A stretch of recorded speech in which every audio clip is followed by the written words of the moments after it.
Push in যেই এলাকাগুলো দিয়ে হচ্ছে, এটা সিলেটের বিয়ানীবাজার, শ্রীমঙ্গল, হবিগঞ্জ ওই এলাকায়, আর এদিকে কুড়িগ্রাম জেলার রৌমারী যেদিকে চর এলাকা, প্রত্যন্ত এলাকা, সেদিক দিয়ে মূলত হচ্ছে। আর পার্বত্য চট্টগ্রামের যেদিকে জনবসতি নাই সেদিকে কিছুটা হচ্ছে।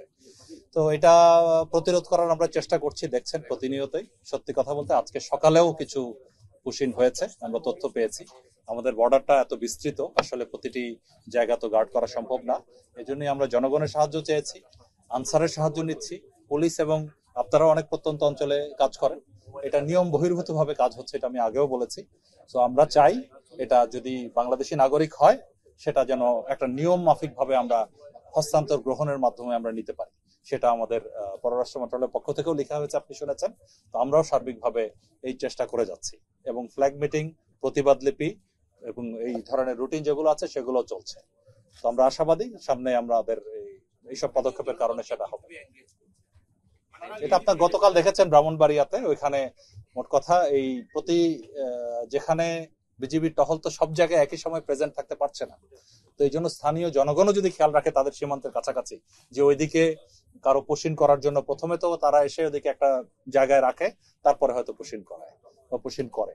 তো সেটা যদি স্থানীয় জনগণ খেয়াল করে, তা আমাদের পেট্রোলকে খবর দিলে ওইদিকে কুইকলি যেতে পারে। তো এইভাবেই আমরা স্থানীয় জনগণকেও সহায়তা করছি।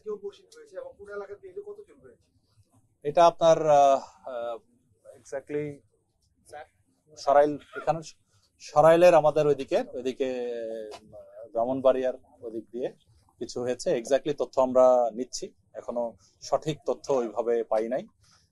নিয়ে তাদেরকে জড়ো করে আমরা আরো বিস্তারিত হয়তো পরবর্তীতে আপনাকে জানাতে পারবো। জোরদার করেছি, টহল বাড়িয়েছি, জনবল বাড়িয়েছি।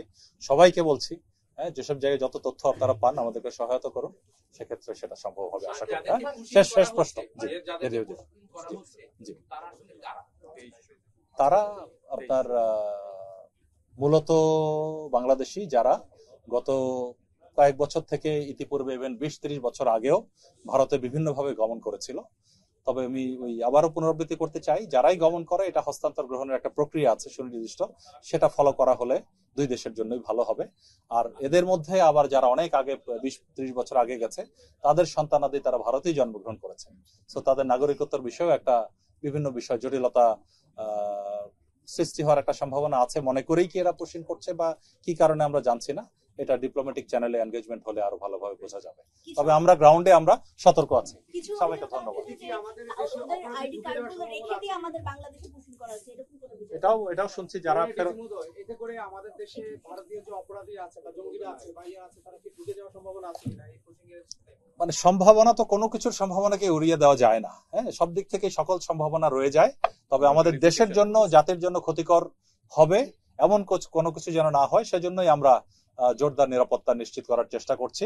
আর আইডি কার্ডের কথা যেটা বললেন, এরকম যারা আসছে তাদের মধ্যে অনেকের মৌখিক ভাষ্য, তাদের আইডি কার্ড, ডকুমেন্ট, আধার কার্ড ছিল যেটা রেখে দেওয়া হয়েছে, এর প্রমাণ তো আমরা করতে পারছি না, তাদের ভাষ্য সেটা।